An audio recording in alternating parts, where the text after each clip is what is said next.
প্রিয় দর্শক, স্বাগত জানাচ্ছি বাংলা ভিশনের নিয়মিত আয়োজন নিউজ এন্ড ভিউজ অনুষ্ঠানে। আপনাদের সঙ্গে আছি আমি জাহাঙ্গীর আকন্দ। আমার সঙ্গে আলোচনার জন্য আজ স্টুডিওতে উপস্থিত আছেন নীলুফার চৌধুরী মনি, সাবেক এমপি ও সহ সম্পাদক বিএনপি, এবং শরীফুজ্জামান শরীফ, সাবেক সভাপতি বাংলাদেশ ছাত্র ইউনিয়ন। আপনাদের দুজনকেই স্বাগত জানাচ্ছি।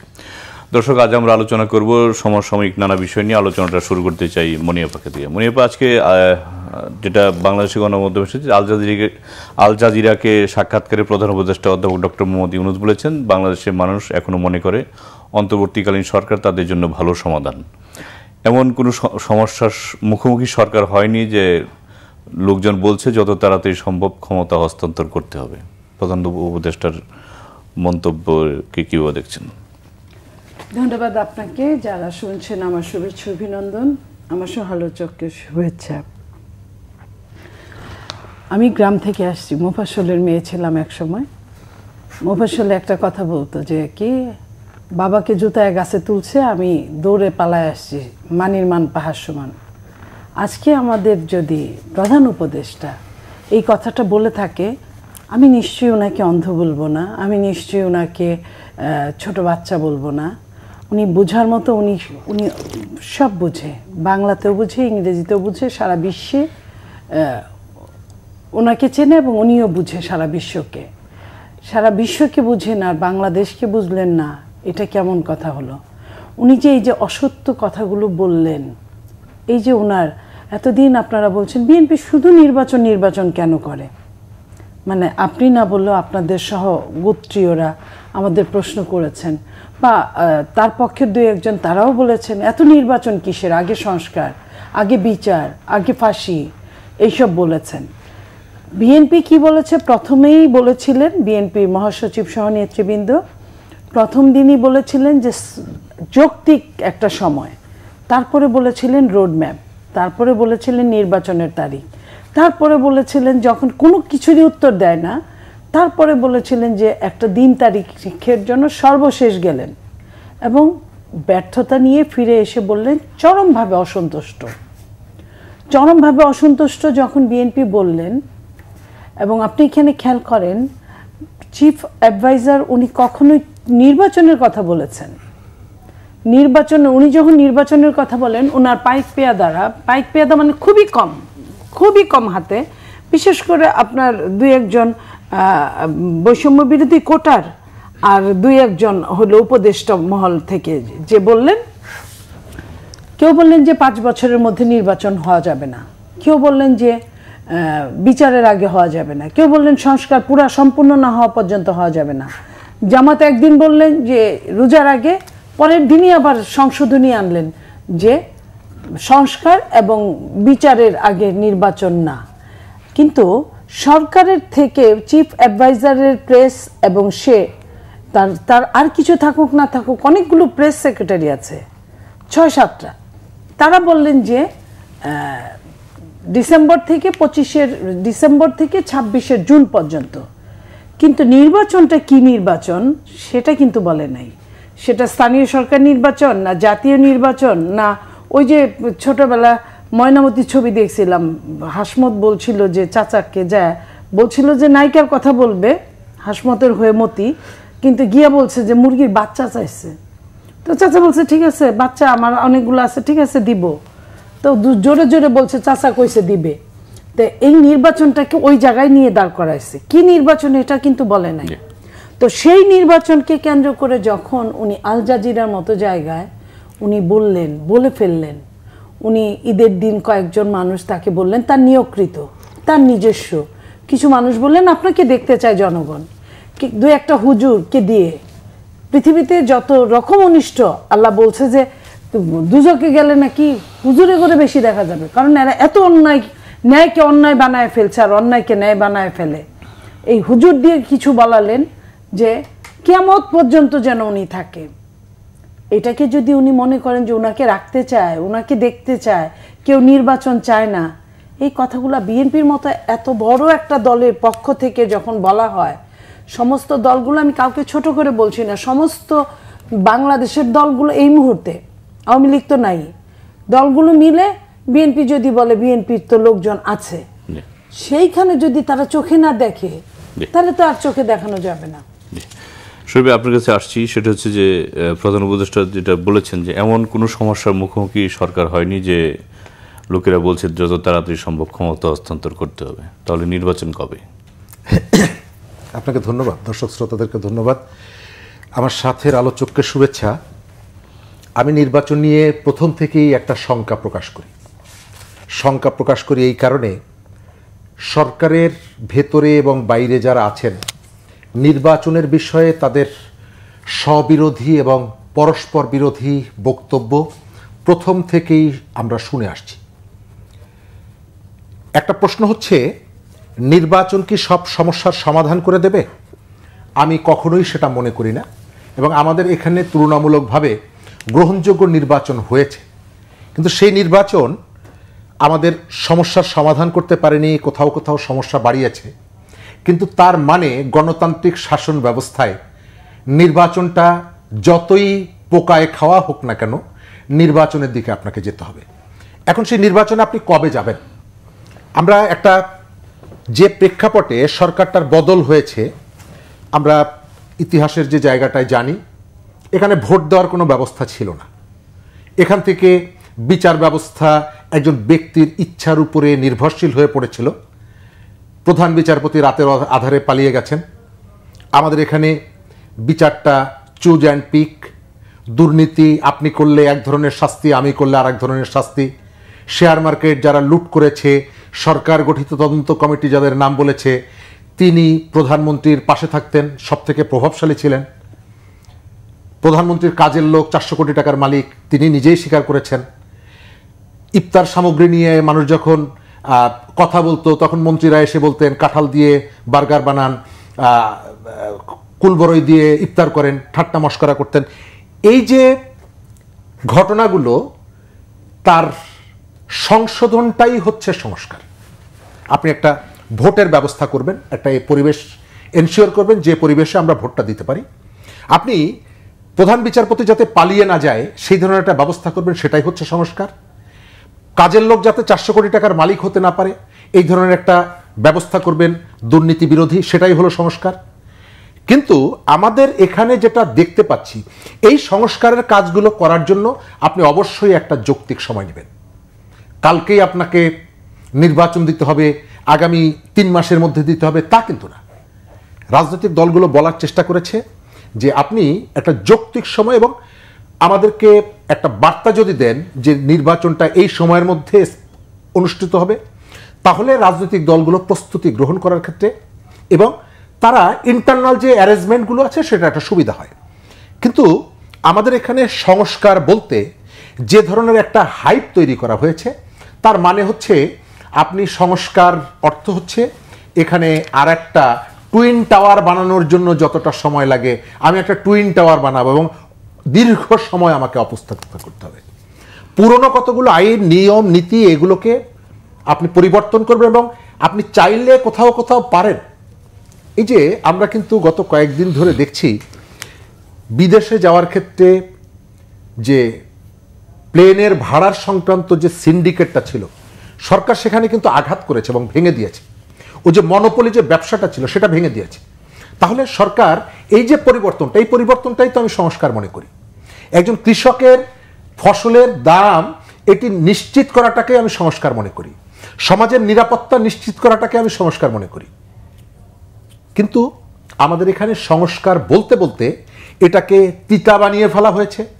এখন মানুষ ওই যেভাবে বঙ্গবন্ধুর স্বপ্ন বলে, চেতনার কথা বলে আওয়ামী লীগ যে কাজগুলো করে গেছে, ঠিক সেই ধরনের ঘটনার পুনরাবৃত্তি দেখছি।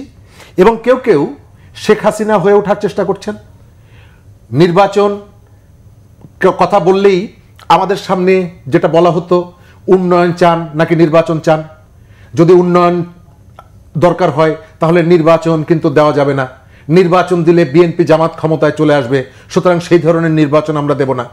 আমি এই জায়গাটায় দেখতে পাচ্ছি সংস্কার এবং নির্বাচন আপনি প্যারালাল দাঁড় করিয়ে ফেলছেন, কিন্তু এটা তো কোনোটার সাথে কোনোটার প্রতিদ্বন্দ্বী না। এক, দ্বিতীয় জায়গাটা হচ্ছে নির্বাচনের যে জায়গাটা, আপা একটা জিনিস বলেছেন যে ওই রাজনৈতিক দলগুলোর মধ্যে ভিন্নতা আছে। হ্যাঁ, ভিন্নতা থাকবে, কিন্তু খেয়াল করবেন বাংলাদেশে একটা রাজনৈতিক দল তারা কিন্তু মাঠে আছে, তারা প্রার্থী ঘোষণা করেছে, সারা দেশ তারা চষে ফেলছে, আবার এখানে এসে বলছে যে না এই সময়ের মধ্যে নির্বাচন। আমি তো দেখতে পাচ্ছি ওই দলটিকে সুবিধা দেওয়ার জন্য আপনি নির্বাচনকে বিলম্বিত করছেন, অথবা এর পেছনে একটা নির্বাচনী ব্যবস্থায় প্রথম কাজটা হচ্ছে প্রার্থী ঘোষণা করা। একটা দল প্রার্থী ঘোষণা করে দিয়েছে, ধরেন আপনি এসএসসি পরীক্ষা দেবেন, আপনার বাড়ির পাশে আরেকজন পরীক্ষার্থী আছে, আপনাকে রিক্সাওয়ালা এসে বাড়ির থেকে নিয়ে যাবে। আপনি যখন বাড়িতে বসে শুনবেন যে আপনার রিক্সাওয়ালা আসেননি আর পাশে যে পরীক্ষার্থী আছে সে হলে চলে গেছে, স্বাভাবিকভাবে আপনি একটা মানসিক চাপ অনুভব করবেন। রাজনৈতিক দলগুলো যখন দেখছে যে বড় একটা রাজনৈতিক দল, জামাতের কথা বলছি, সারা দেশে তাদের প্রার্থী ঘোষণা হয়ে গেছে, তারা বিভিন্ন জায়গায় গণসংযোগ করছে, তারা সমস্ত ইলেকশন অ্যাক্টিভিটি চালাচ্ছে, মানুষের কাছে যাচ্ছে, আর আপনি যখন নির্বাচন চাই বলছেন তখন আপনাকে সংস্কারের প্রতিপক্ষ, সংস্কারের শত্রু বলা হচ্ছে। স্কুলের যে বিস্কুট দৌড় হতো না, বিস্কুট দৌড় প্রতিযোগিতায় বাঁশি বাজার আগে যিনি দৌড় শুরু করেছেন আপনি তাকে কিছু বলছেন না, যিনি ওই দাগের উপরে মার্জিনের উপরে পা ফেলেছেন তাকে আপনি ডিসকোয়ালিফাই করছেন। আমি তো মনে করি যে এই যে এনসিপিকে নিবন্ধন পাওয়ার আগে তারা তো সারা দেশে ঈদের সময় যে তারা গণসংযোগ করেছে, এটি তো নির্বাচনী গণসংযোগ। তাহলে আমাদের এখানে লেভেল প্লেইং ফিল্ড এনশিওর করার জন্য যে আয়োজনটা থাকা দরকার ছিল, সরকারের যে নিরপেক্ষতা থাকা দরকার ছিল, সেই জায়গাটা নেই।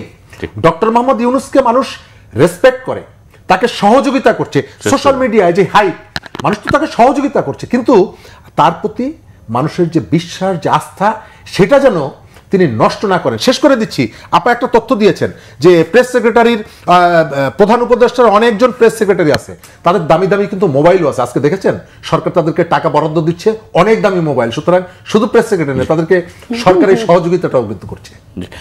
আবার শরীফ ভাই শঙ্কার কথা বলছিলেন নির্বাচন নিয়ে, তো এবং আরেকটাই অভিযোগ যেটা করেছেন যে একটি দলকে সুবিধা দিতেই নির্বাচন বিলম্বিত করার চেষ্টা করা হচ্ছে, আপনি কি মনে করেন? এটা অবশ্যই একটা দলকে সুবিধা দিতে চেষ্টা করা হচ্ছে, এটা যেমন সত্যি, ওটাও তেমনই সত্যি। লঙ্কায় যে যায় তার নামই রাবণ। এখানে যারা আছেন তারা প্রত্যেকেই লোভী, প্রত্যেকেই এখানে তারা এতদিন বড় বড় সুন্দর সুন্দর ডায়লগ দিয়েছেন, কিন্তু সত্যিকার অর্থে যে চেয়ারগুলারই আসলে সমস্যা কিনা আমি জানি না। অনেক ভালো মানুষও তো আছেন, অনেক ভালো মানুষ মৃত্যুর এখানে কিন্তু এসে অনেক কেউ মারাও গিয়েছেন, কিন্তু মারা যাওয়ার আগেও কি বলেছেন আমি এটা নিতে পারবো না, আমাকে বাদ দিয়ে অন্য কাউকে দেন, বলেনি। এই জায়গাটাই এমন। তো এইখানে আমি নির্লোভ বলবো না, এইখানে নির্লোভ বললে ওইখানের ভেতর থেকেই কথাটা উঠতো যে না আমরা তো আসছিলামই কিছু দিনের জন্য, সেখানে 9 মাস হয়ে গেল। আমাদের তো আসলে নর্মালি 1-1.5 বছর ইনাফ টাইম। 1.5 বছর, বিএনপি কিন্তু 1.5 বছর ডিসেম্বরের মধ্যে বলছিল, ততদিনে কিন্তু 1.5 বছর হয়। 1.5টা বছরও তাদের কাছে স্মার্ট সময় মনে হলো না, যৌক্তিক সময় মনে হলো না। তাহলে তারা কি চায়? তারা আপনার এই যে সুন্দর সুন্দর, আপনি দেখবেন আমাদের চিফ অ্যাডভাইজার, আমি তাকে সম্মান করি, বিশ্ব তাকে সম্মান করে, যেভাবেই হোক, বিশ্ব তাকে গিনিপিগ বানিয়ে হোক, যেভাবেই হোক করে, আমি তাকে সম্মান করি। এবং সম্মানের জায়গায় আমি বলেছিলাম তাকে, নিশ্চয়ই আমার কথা না গেলেও আমাদের মতো কারো না কারো কথা তো তার কানে যায়, যে নিশ্চয়ই তার সম্মান নিয়ে উনি থাকবেন, দূরে যাবেন, বুঝিয়ে দিয়ে যাবেন। আবার দরকার পড়লে আপনার মনে পড়ে যে শাহাবুদ্দিন সাহেব, তাকে কিন্তু 90-এর অভ্যুত্থানের সময় তাকে সবচেয়ে মান্যবর হিসেবে নিয়ে আসলেন সব দল মিলেই। বিএনপি কিন্তু জানতেন উনি প্রো আওয়ামী লীগের, তারপরেও কিন্তু একজন ভালো মানুষ নিয়ে আসলেন। শুধু তাই না, পরবর্তীতে তার কাজে কতটা খুশি অখুশি হয়েছিলেন জানি না, পরবর্তীতে কিন্তু আবারও উনি কিন্তু রাষ্ট্রপতি হয়েছিলেন। সো এরকম উনি রাষ্ট্রের যে কোনো সমস্যায় উনি পাশে থাকবেন, এটাই স্বাভাবিক। আমরা চিন্তা করতাম উনি যদি এই চিন্তাটা করতেন যে সঠিক সময় সঠিক যাদের হাতে যেটা যোগ্য সেটা আমি উঠিয়ে দিয়ে যাই, কিন্তু উনি যদি জিও পলিটিক্সের খারাপটাই যদি আমাদের মধ্যে অ্যাপ্লাই করে, আমাদের উনি তো বলছেন জুনের মধ্যে নির্বাচন দিয়ে চলে যাবে। কি নির্বাচন দিবে তা তো বলে নাই উনি, কিন্তু আল জাজিরাতে এটাও বলছে উনি শিশু সুলভ কথা বলেন, খুব কথা বলেন এমন ভাবে মনে হয় যে খুব নর্মাল কথা বলছেন, এবং উনি যেটা বলছেন ইউনিভার্সাল ট্রুথের মতো কথা হচ্ছে, উনি কিন্তু ওরকম করেই বলছেন। যে জনগণ তো আমাকে চায়, কেউ তো বলতে শুনিনি। তার মানে এটার অর্থ কি আপনি বুঝেন? যখন এইটাকে প্রুভ করার জন্য উনি মরিয়া হয়ে ওঠেন। আল জাজিরা এরকম না যে একটা বাংলাদেশের একদম প্রত্যন্ত অঞ্চলের একটা পত্রিকা, যে সেখানে বলছেনই আল জাজিরা ইন্টারন্যাশনালি একটা নাম করা একটা জায়গা, সেই জায়গায় উনি যে কথাগুলো বলছেন, এই কথাগুলোকে যদি আমরা বিশ্লেষণ করি তাহলে কিন্তু আমরা নর্মালি পেয়ে যাই। ওনার কথাগুলো খুব আস্তে আস্তে হয়। শেখ হাসিনার কথা বা আমাদের কথা বা খালেদা জিয়ার কথা, যেটা যেখানে যে গরম নরম এইভাবে কথা বলেন, উনি সব কথাই নরম করে বলেন। তো এটা প্রথমে বুঝতে অসুবিধা হলেও পরবর্তীতে কিন্তু জনগণের বুঝতে অসুবিধা হয় না। তো যে কারণে আমি বলছি যে জনগণ কিভাবে চাইলে উনি বুঝবেন, আর ওনার নিয়োগকৃত কিছু মানুষ চাইলেন চাওয়াবেন, উনি কতক্ষণ চাওয়াবেন আর কতক্ষণ রাখতে পারবেন আমি জানি না। শরীফ, আপনার কাছে আসছি, সেটা হচ্ছে যে আপনি নির্বাচন নিয়ে শঙ্কার কথা বলছিলেন। তো কয়েকদিন আগে আমরা দেখলাম যে বিএনপির সাথে যখন যমুনাতে প্রধান উপদেষ্টার সাথে বৈঠক হলো, তখন আসিফ নজরুল উপদেষ্টা তিনি সরাসরি জানিয়েছিলেন যে জুনের পরে তাদের ক্ষমতা থাকার কোনো ইচ্ছা নাই বা থাকবে না। তারপরে এই শঙ্কাটা কেন? আরেকটা প্রশ্ন, সেটা হচ্ছে যে বাংলাদেশের সব রাজনৈতিক দলকে এই মুহূর্তে নির্বাচন চাচ্ছে ডিসেম্বরের মধ্যে। ধন্যবাদ। সেটা হচ্ছে সব দল নির্বাচন চায় কিনা। আসলে সব দল চাওয়া না চাওয়ার উপরে কিন্তু সত্যটা নির্ভর করে না। আমি যেটা বলছি, গণতান্ত্রিক শাসন ব্যবস্থায় আপনি যদি ফিরে যেতে চান, এবং পৃথিবীতে এখন পর্যন্ত সবথেকে উৎকৃষ্ট শাসন তো গণতান্ত্রিক নির্বাচন, সেই নির্বাচনে কি আপনি যাবেন না? ধরেন যে সমস্ত রাজনৈতিক দল তারা মিলে সিদ্ধান্ত নিল যে আমাদের এখন নির্বাচনের দরকার নেই। আচ্ছা, বাংলাদেশের সমস্ত মানুষকে এই রাজনৈতিক দলগুলোর সদস্য না, রাজনৈতিক দলের অনুসারী কর্মীদের মধ্যে সাধারণ মানুষ আছে না? রাজনৈতিক দলগুলোর সিদ্ধান্ত যদি নাও নেয়, তারপরেও কি আপনি নির্বাচনের দিকে যাবেন না? এক। দ্বিতীয় জায়গাটা, আমাদের এখানে রাজনৈতিক দলগুলো একটা জায়গায় কখনো আসে কখনো আসে না, এবং সবার মধ্যে পরস্পরের বৈপরীত্য আছে। ওই যে আপা যেটা বললেন, যে আপনি আজকে বলছেন যে রোজার আগে নির্বাচন করে ফেলতে হবে, পরের দিন সকালবেলা আপনার জায়গাটা আপনি কিন্তু শিফট করছেন। অর্থাৎ রাজনৈতিক দলগুলো সাধারণত জনগণের কথা বললেও তার নিজস্ব কতগুলো কৌশল থাকে, সেই কৌশল ধরে সে এগোনোর চেষ্টা করে। সরকারকে আমরা যারা দায়িত্ব নিয়েছেন তাদের মধ্যে তাদের কতগুলো ইতিবাচক দিক আছে।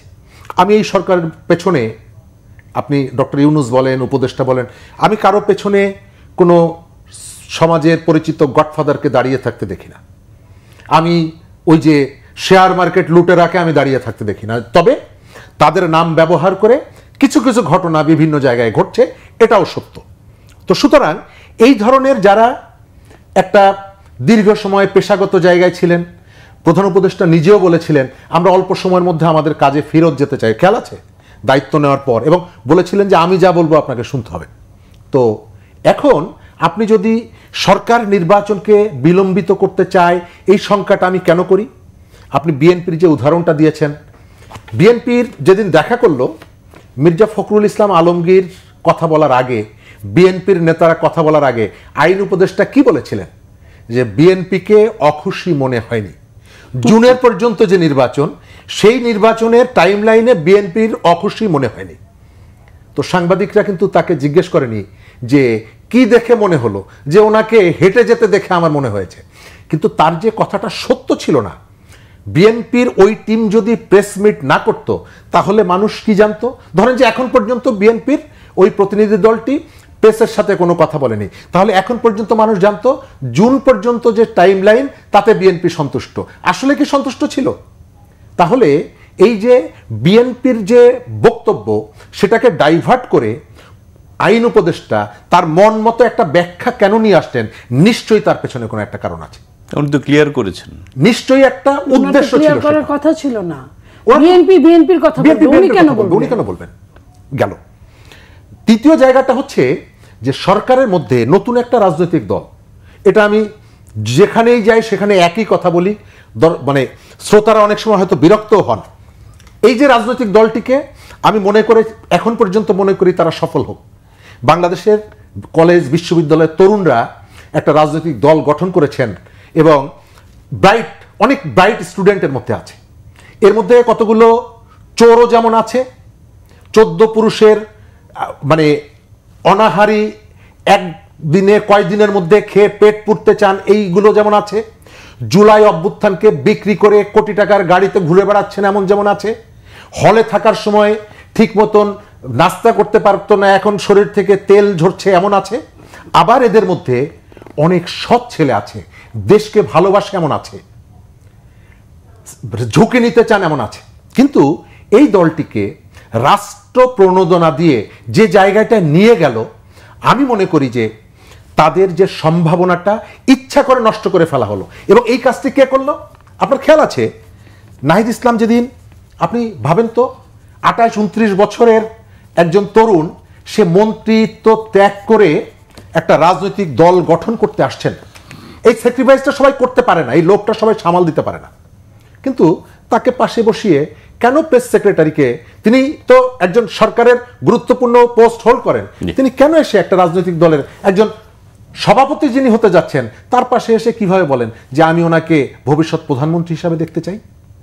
তো এই যে জায়গাগুলো, এই যে কাজগুলো, কখনো কখনো আপনি আপনার দায়িত্বের জায়গা থেকে আপনি চাইলেও আপনি আপনার পজিশনের কথা বলতে পারেন না। এতে কি হয়? সমাজের মধ্যে বিভ্রান্তি তৈরি হয়। উনি যদি ওই কথাটি না বলতেন তাহলে কিন্তু এখন এই বিভ্রান্তিগুলো হতো না। আমি শেষ করে দিব, সরকার যে তাদেরকে নানাভাবে প্রমোট করছে, প্যাট্রোনাইজ করার চেষ্টা করছে। আপনি বিনিয়োগ সম্মেলনে দেখলেন না? বাংলাদেশের তো অনেক রাজনৈতিক দল, আপনি যেটা বললেন গত 15 বছরে আওয়ামী লীগের বিরুদ্ধে লড়াই করা অনেক দল আছে, আপনি কেউকে ডাকলেন না। বিএনপিকে ডাকলেন, জামাতকে ডাকলেন, আর এনসিপিকে ডাকলেন কেন? এর ভেতর থেকে এই দলটিকে আপনি বারবার চেষ্টা করছেন যে এটি রাজার দল, এবং তারাও যে ভুলটা করছে সরকারের সাথে তাদের যে সম্পর্কটা, এই সম্পর্কটা যদি তারা পাবলিকের কাছে এখন পর্যন্ত যে ধোঁয়াশা, যে প্রশ্নের কারণে তাদের বিকাশের পথ ক্রমশই রুদ্ধ হয়ে পড়ছে। আবার আপনার কাছে আমার দুইটা প্রশ্ন। একটি হচ্ছে যে বিএনপি ছাড়া অন্য রাজনৈতিক দলগুলো কি খুব জোরে সুরে আপনার নির্বাচন এই মুহূর্তে চাইছে কিনা, এক নম্বর। আর হচ্ছে শরীফে যেটা অভিযোগ করছিলেন যে এনসিপিকে রাষ্ট্র প্রণোদনা দিচ্ছে, এই দুটি বিষয়ে আপনার মন্তব্য।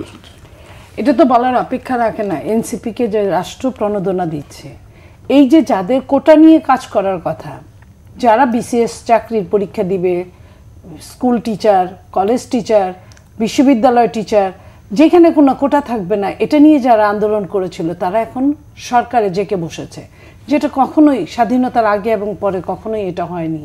তো সেই জায়গায় তারা এই যে সাহসটা, এই যে 5ই আগস্টের পরের দিন থেকে যে সচিবালয় দখল করা এবং প্রত্যেকটা জেলায় জেলায়, থানায় থানায়, DC office, SP office, UNO office দখল করা, ওখানে বসে থাকা, ওখান থেকে দিক নির্দেশনা দেওয়া, এই যে 70-80 হাজার লোকের চাকরি হলো, এই চাকরিগুলা দিল। কিভাবে চাকরি হলো? আমরা কোনো সার্কুলার দেখলাম না, সার্কুলার নাই, কিন্তু চাকরি হয়েছে। এই এতগুলো চাকরি, এটা কি জনগণ জানতে চায়? অবশ্যই জানতে চায়, বিভিন্ন রাজনৈতিক দলরা জানতে চায়। এটা যদি সরকারের সাথে যদি যোগ সাজস না হয় তারা এই কাজগুলো কিভাবে করে? তারা আপনার এই যে জুলাইকে তারা কেনা বেচা করে, যখন তখন করছে। এবং তারা যাদের কথা বলে যে শেখ হাসিনার ফাঁসি না হওয়া পর্যন্ত ইলেকশন হবে না, সেই শেখ হাসিনার দূষরদের টাকায় তারা চলে। শেখ হাসিনার দূষরদের টাকায় তারা তাদের বড় বড় দামি দামি গাড়িতে চড়ে, কোটি কোটি টাকার ইফতার আয়োজন করে, পার্টি অফিসটা চালায়, সেইখান থেকে শুরু করে হাজার হাজার শত শত কোটি টাকা। আজটা প্রথমেই যেটা শরীফ ভাই শুরু করেছিল যে কাজের লোকের যদি 400 কোটি টাকার মালিক হয়, আমি যদি বলি 7 মাস 8 মাসে যদি এলজিআরডি উপদেষ্টার যদি পিএস এর যদি 311 কোটি টাকার যদি মামলা নিয়ে কাজ করতে হয়, যে লাপাত্তা করে ফেলে, তো 7 মাসে যদি 311 কোটি টাকা হয়, তাহলে ওই পণ্ডিত মশাইয়ের ওই অঙ্কের মতো হয়ে যায় না যে 15.5 বছরে আপনার প্রধানমন্ত্রীর ড্রাইভার বা পিয়নের 400 কোটি টাকা। এটাও তো এক ধরনের অভিযোগ। এটারও তো কোনো আপনার একদম নারী নক্ষত্র জেনে আপনি বলেন নাই যে ওইভাবে কোনো হিসাব হয়েছে। তো এগুলো তো সব অভিযোগ। আপনার যে 15 বছরে আপনার ডিজি অফিসের ড্রাইভারের যে 1000 কোটি টাকা, এগুলোও তো অভিযোগ। হ্যাঁ, আমরা 2-4টা বাড়ি দেখেছি, আমরা তো দেখিনি কত টাকা বের হয়েছে। তো এইটা আপনার যে কোনো দলে 10 বছর 5 বছর 20 বছর ক্ষমতা ভোগ করার পরে দুদক ডেকে পাঠায়, কিংবা 30 বছর 25 বছর চাকরি করার পরে দুদক ডেকে পাঠায়। আর কি এমন দল এনসিপি যে তাদের 6 মাসে 5 মাসে 3 মাসে দুদক তাদেরকে ডেকে পাঠায়? এই যে পিএস তো দল করে না, আপনার পিএস দল করে নাই, তারা কিন্তু ছাত্র দল করে কিনা এটা আপনি ধরলে তো এলজিআরডি উপদেষ্টাও দল করে না, সে তো আপনার কোনো দলে যোগ দেয় নাই। আপনার অন্য যারা উপদেষ্টা 3 জন আছে তারা কোনো দল করে না। এখন দল শুধু একজন যে কিনা ছেড়ে আসছে, চাকরি ছাড়বে, পরের দিন যে দলে জয়েন করবে ওটা তখন দল করা হবে। সো আপনার এরা প্রত্যেকেই দল করে, এরা প্রত্যেকেই তারা তাদের মতো ভাগ বাটোয়ারা করছে।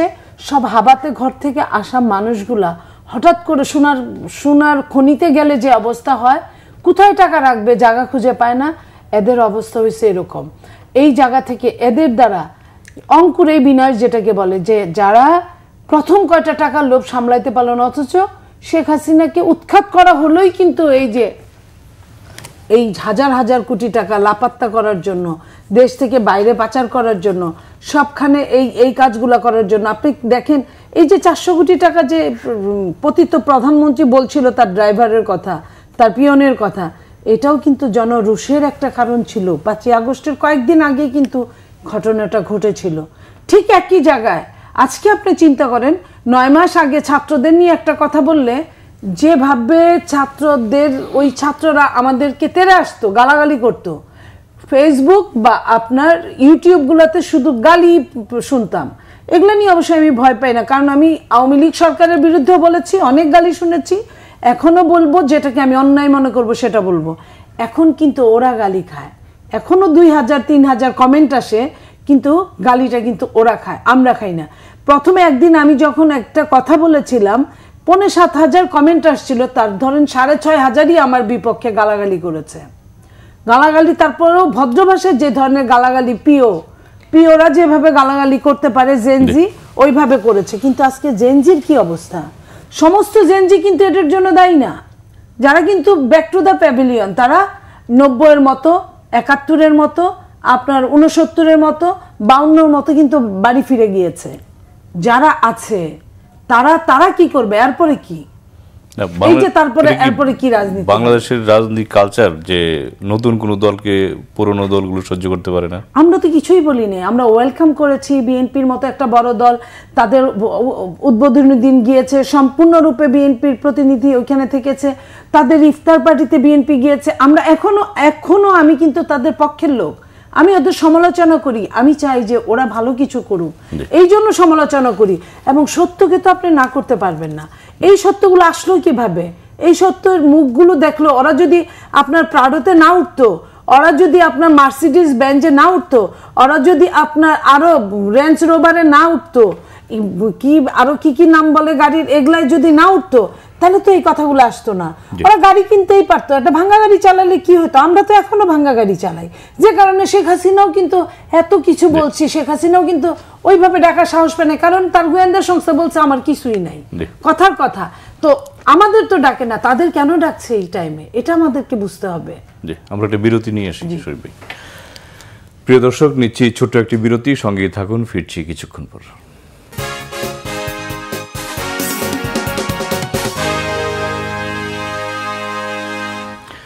প্রিয় দর্শক, আবারও স্বাগত জানাচ্ছি নিউজ এন্ড ভিউজ অনুষ্ঠানে। ফিরছি, আলোচনা যাচ্ছি শরীফের কাছে। শরীফ ভাই, আপনার কাছে প্রশ্ন। আজকে জাতীয় ঐক্যমত্য কমিশনের সাথে গণ অধিকার পরিষদ সংলাপ করেছে, সেখানে বৈঠকে গণ অধিকার পরিষদের প্রধান নুরুল হক নূর বলেছেন বর্তমান অন্তর্বর্তী সরকারের অধীনেই সংস্কার কার্যক্রম বাস্তবায়ন করতে হবে, এটা তার দাবি।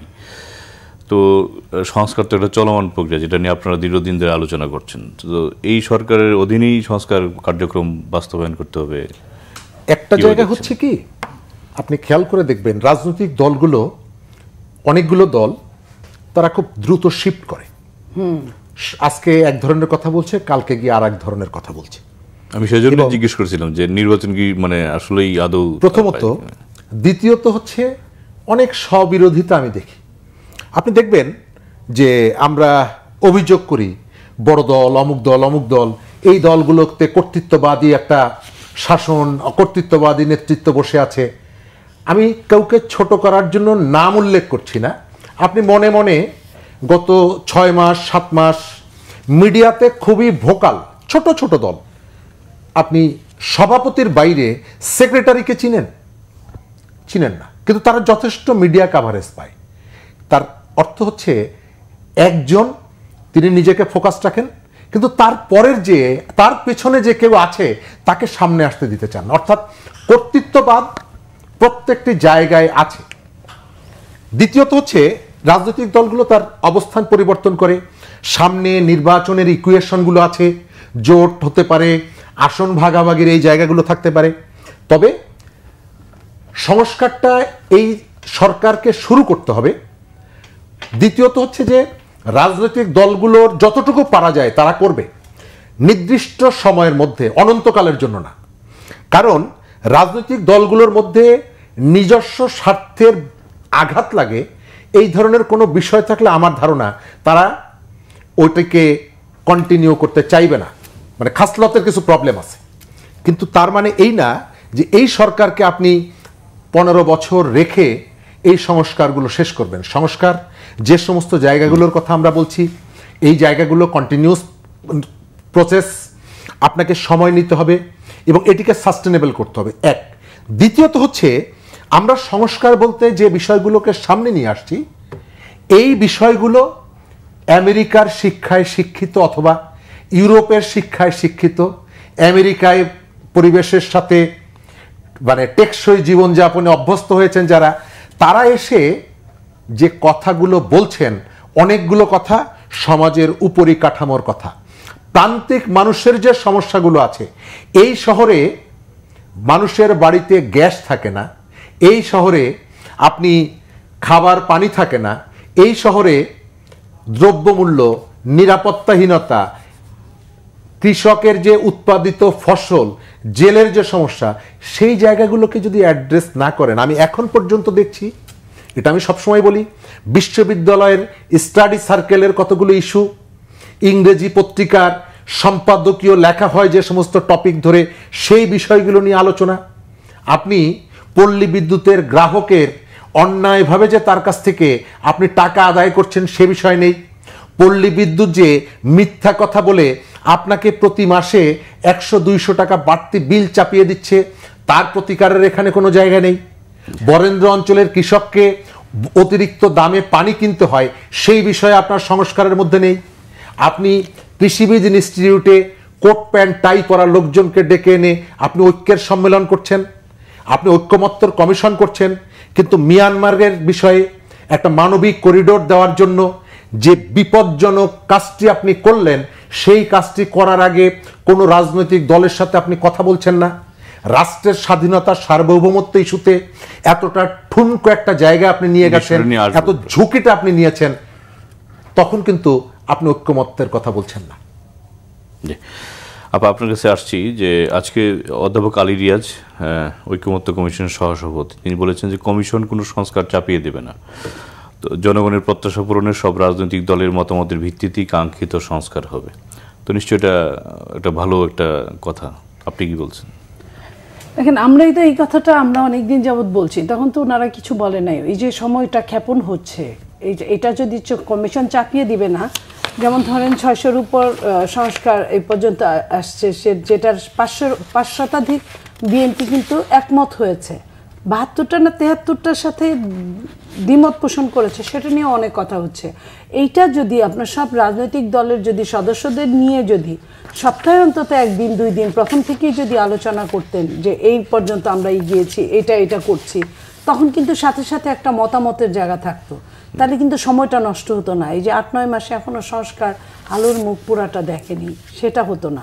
তা এটা যদি উনি যে কথাটা বলছেন কাজে কলমে এটাই হতে হবে, এটা উনি না বললেও এটাই হবে, যখন আপনার রাজনৈতিক কোনো দল ক্ষমতায় আসবে তাদের মাধ্যমেই কিন্তু সংস্কারগুলো সফলতা আসবে। হাজয়যুক্ত হয়েছে বলে উনি যত আগে এই জিনিসটা বুঝে বলেছেন, ততটা সবার জন্য লাভ। যে এই রাজনৈতিক দলদের সঙ্গে আলোচনা করে তাদের মতামত নিয়ে, মতামত ছাড়া কিন্তু 1/11 সরকার করেছিল, তাতে কি হয়েছে? বেশিরভাগ সরকার আলোর মুখ দেখেনি। আমরা চাই সংস্কারগুলো আলোর মুখ দেখুক, সত্যিকার অর্থে সংস্কারগুলো কাজ করুক। জি, শরীফ আপনার কাছে আসছি অন্য একটা প্রসঙ্গে। আপনি কিছুটা আলোচনা করেছেন যে মানবিক করিডোর যেটা মিয়ানমারকে দেওয়ার বিষয়ে সরকার নীতিগত সিদ্ধান্ত নিয়েছে, এটার আসলে ঝুঁকিটা কি, মানে কেন বিরোধিতা করছেন আপনারা? আচ্ছা, প্রথমত হচ্ছে এই ইস্যুটার সঙ্গে বাংলাদেশের স্বাধীনতা সার্বভৌমত্বের একটা সম্পর্ক আছে, নিরাপত্তার একটা সম্পর্ক আছে।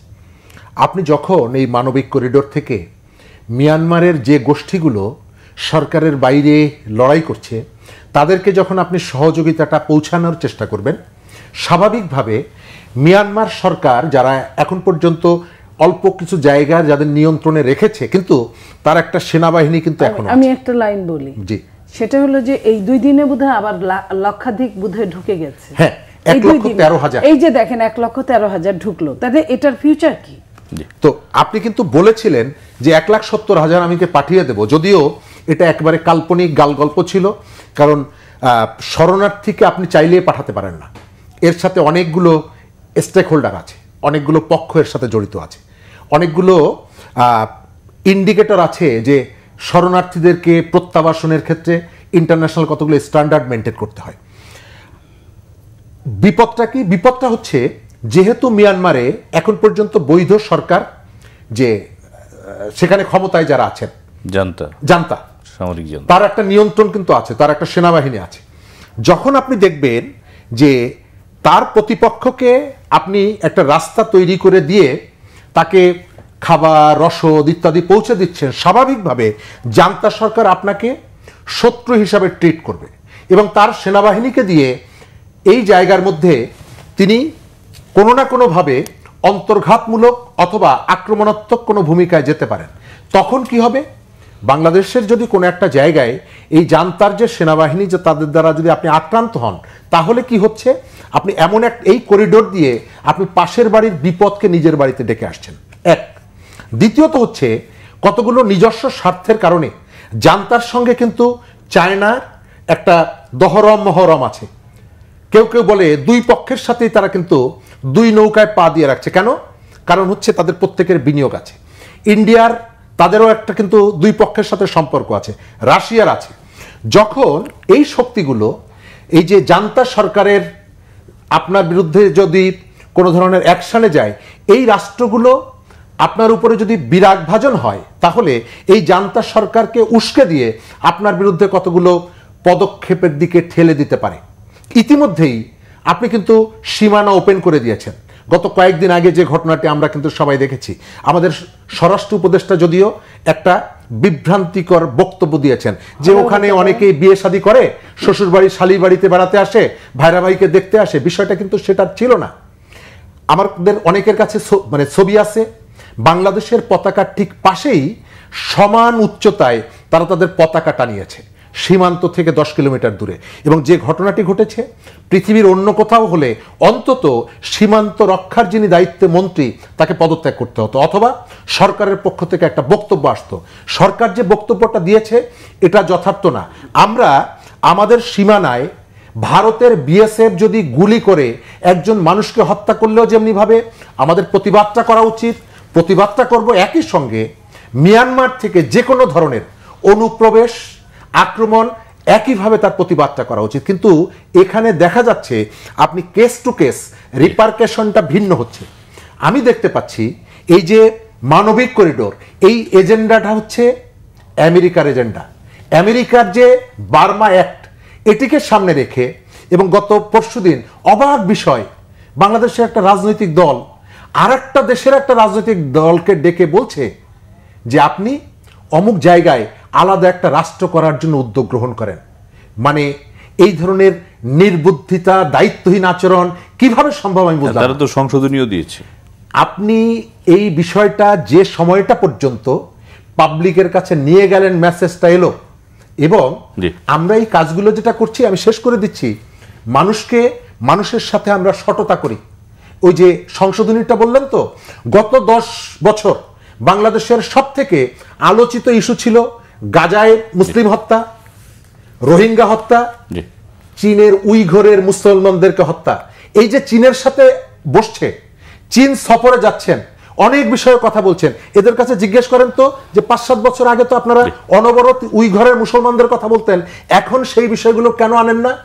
রাজনৈতিক স্বার্থ মানুষকে বিভ্রান্ত করে। আপনার কাছে আসছি যে আজকে বিএনপির মহাসচিব মির্জা ফখরুল ইসলাম আলমগীর বলেছেন যে মানবিক করিডোর দেওয়ার বিষয়ে নীতিগত সিদ্ধান্ত নেওয়ার আগে রাজনৈতিক দলগুলোর সাথে সরকারের কথা বলা উচিত ছিল। তো সরকার কথা না বলে কি ভুল করেছে? এটা সভরেন্টির ব্যাপার। আপনি এটা কি বলেন? আপনি মিয়ানমারের বিমান আপনার কতবার বাংলাদেশের সীমানা আপনার লঙ্ঘন করেছে। মিয়ানমারের এই যে 10 কিলো ভিতরে চলে আসলো, স্বরাষ্ট্রমন্ত্রী কি বললেন? তার নিজস্ব দায়িত্ব ফেলে দিয়ে বললেন হলেও হতে পারে, এরকম একটা শব্দ বলছেন, না হলেও না হতে পারে। মানে উনি হ্যাঁ এবং না এর মাঝখানে আছেন। তার মানে কি উনি স্বীকার করেছেন অথচ পদত্যাগ করেন নাই। সরকার এটাকে কেন হালকাভাবে নিচ্ছে কেন? সরকার তো, আমি একটা কথা আমার এখন মনে পড়ে, শেখ হাসিনা বলেছিলেন যে আমি যদি সেন্ট মার্টিন দিতাম তাহলে আমি আরেকবার থাকতে পারতাম। সে তো অনেক অসত্য কথা বলতো সারাক্ষণ। তো ওই যে প্রত্যেক দিন বাঘে খায় বললে সত্যিকার বাঘে খাইলেও কিন্তু কেউ বিশ্বাস করে না। শেখ হাসিনার অবস্থা এরকম হয়েছে। আজকের এই জায়গায় আমি বসে মনে হচ্ছে যে আমরা কিন্তু সেন্ট মার্টিনে অনেক রকম কাহিনী দেখলাম। আসলে সভরেন্টি নিয়ে কিছু বলার আগে 10 বার চিন্তা করতে হয়। আমি সেই জন্য ওইটুকু রেখে বলছি যে বাংলাদেশ নিয়ে যে পরিকল্পনাই করুন না কেন যারাই, এই অনির্বাচিত সরকার, নিশ্চয়ই তাদের তো একটা অবস্থান জিওতে আছে, দেশে না থাকুক। নইলে তারা এত কথা কাউকে কিছু দেওয়ার বদৌলতে হয়তো বা তারা ভাবতে পারেন যে কেউ আমাদেরকে তো নির্বাচনের কথা বলেন নাই। ঘুরে ফিরে আবার ওই জায়গাটায় আমি আসলাম যে তার মানে তারা এই যে মায়ানমার নিয়ে, মায়ানমারে বার্মা অ্যাক্ট কিন্তু এমনি এমনি হয় নাই। একটা দেশ যখন আরেকটা দেশের নামে একটা অ্যাক্ট হয়ে যায়, তার মানে কি তার স্বার্থটা কতটুকু এটা বোঝা যায়। সেই স্বার্থর প্রতিক্রিয়ায় আমরা কি দেখতে পাই? আমরা যখন দেখতে পাই যে একটা জল খেলাকে কেন্দ্র করে, বৈশাখীকে কেন্দ্র করে এই পর্যন্ত চলে আসে, তারপরে আবার মানবিক করিডোর, এই কথা বলতে না বলতেই বলার আগেই কিন্তু আবার 1,13,000 আপনার রোহিঙ্গা কিন্তু ঢুকে গিয়েছে। আগের যদি 10-12 লাখ হয়, 15 লাখ হয়, অনেক রোহিঙ্গা কিন্তু ইতিমধ্যে বাংলাদেশের নিজেদের নামে কিন্তু নাগরিকত্ব নিয়ে, বাংলাদেশের নামে নাগরিকত্ব নিয়ে বাইরে চলে যাচ্ছে বা বিভিন্ন ইলিগাল কাজ করছে। তো তারপরে আমাদের সভরেন্টিটা কোথায় গিয়ে দাঁড়ায়? এটা আমি মনে করি যে প্রত্যেকটা দলের সাথে তারা যখন ভারতের কাছ থেকে বিপদে পড়লো, ভারত যখন বিভিন্ন কথা বলা শুরু করলো হিন্দু মুসলিম নিয়ে, তখন তারা জাতীয় ঐক্যের ডাক দিতে পারলো। প্রত্যেকটা দল কিন্তু গিয়ে কিন্তু এক কথায় কোনো কিছু বুঝে না বুঝে ওই ব্যাপারে কিন্তু জাতীয় ঐক্যের সাথে একাত্মতা ঘোষণা করলেন। তাহলে কেন এমন একটা ডিসিশন নেওয়ার আগে কেন রাজনৈতিক দলগুলোকে, তারাই তো সব না, কেন রাজনৈতিক দলগুলোকে আপনার এই কথাটা বললো না? আপনি দেখেন, আমি আবার সেনাবাহিনীর জায়গায় ফিরে আসছি। সেনাপ্রধান যখন বললেন যে বাংলাদেশের আপনারা যে কারাকারি করছেন, আপনারা যে ঠোকাঠুকি করছেন, এটাতে দেখেন বাংলাদেশের সভরেন্টি কোথায় না যায়। এই যে জিনিসটা আমার কাছে এখন তো এরকম মনে হচ্ছে যে সেই দিন আমি কোনো ক্লুটা পাইনি, কিছু যে বুঝি নাই তা না, কিন্তু এখন কিন্তু আস্তে আস্তে এগুলো কিন্তু পরিষ্কার হচ্ছে। এই যে বাংলাদেশের এই অবস্থা, কখন যে এইসবকে কেন্দ্র করে বাংলাদেশের গৃহযুদ্ধ লাগাটাও কিন্তু অস্বাভাবিক কিছু না। কারণ তারা যখন আরাকান নিয়ে আলাদা একটা রাষ্ট্রের চিন্তা করবে, তখন কিন্তু এর মধ্যে কিন্তু বাংলাদেশের অনেক সীমা নিয়ে তারা চিন্তা করবে। এই চিন্তা করলে বাংলাদেশ তো বসে থাকবে না, বাংলাদেশও কিছু করবে। তখন কি হবে? ওই যে কথাটা স্বরাষ্ট্রমন্ত্রী বলছে, ওই পাশের আত্মীয় এই পাশের আত্মীয় মিলে হয়তো বা একটা অনুষ্ঠান করছে। এটা যত সহজভাবে উনি বলছে, এরকম সহজভাবে কিন্তু শেখ হাসিনাও বলতো। তো ওই কথাই আমরা বলতে চাই যে এই জায়গাটায় তারা যে ভুল করছে, ভুলের জন্য তাদের সরি বলা উচিত এবং সঙ্গে সঙ্গে বাংলাদেশের সমস্ত রাজনৈতিক দলগুলোকে নিয়ে বসা উচিত, বসে তারপরে একটা মীমাংসা করে তারপরে প্রত্যেকটা কথার উত্তর দেওয়া উচিত। শরীফ ভাই, আপনারা দুজনই সার্বভৌমত্বের কথা বলছিলেন। এখন একটা মানবিক করিডোর, যেহেতু সরকার কি এটা চিন্তা করেছে যে যেহেতু আপনারা বলছেন যে লাখখানেক রোহিঙ্গা বাংলাদেশে চলে এসছে, তো ওদেরকে যদি ওভাবে খাবার পৌঁছানো যায় বা মানবিক সহায়তা দেওয়া যায়, তাহলে রোহিঙ্গা আসা রোধ হবে, ওই চিন্তা থেকে কি এটা করা? না, আরেকটা বিষয় সেটা হচ্ছে যে এখনো সময় আছে কিনা যে সব দলের সাথে বৈঠক করে এই বিষয়ে চূড়ান্ত সিদ্ধান্ত নেওয়া? আচ্ছা, প্রথমত জায়গায় আজকে বিবিসি বাংলা তারা একটা বিশদ প্রতিবেদন প্রকাশ করেছে এবং তারা স্পটগুলো বলেছে যে যাদের কাছে আপনি খাবার পৌঁছানোর কথা বলছেন, মানবিক সহায়তার কথা বলছেন, এটা পৌঁছানোর জন্য মিয়ানমারের অনেকগুলো স্পট আছে যে জায়গাগুলো এখন পর্যন্ত কারো ওইভাবে দখলে নেই, নিরাপদ। এর মাধ্যমে আপনি এই ত্রাণ সামগ্রীগুলো তাদের কাছে পৌঁছাতে পারতেন। কিন্তু বাংলাদেশের স্পটটাকে ব্যবহার করার পেছনে একটা সুনির্দিষ্ট রাজনৈতিক কারণ আছে।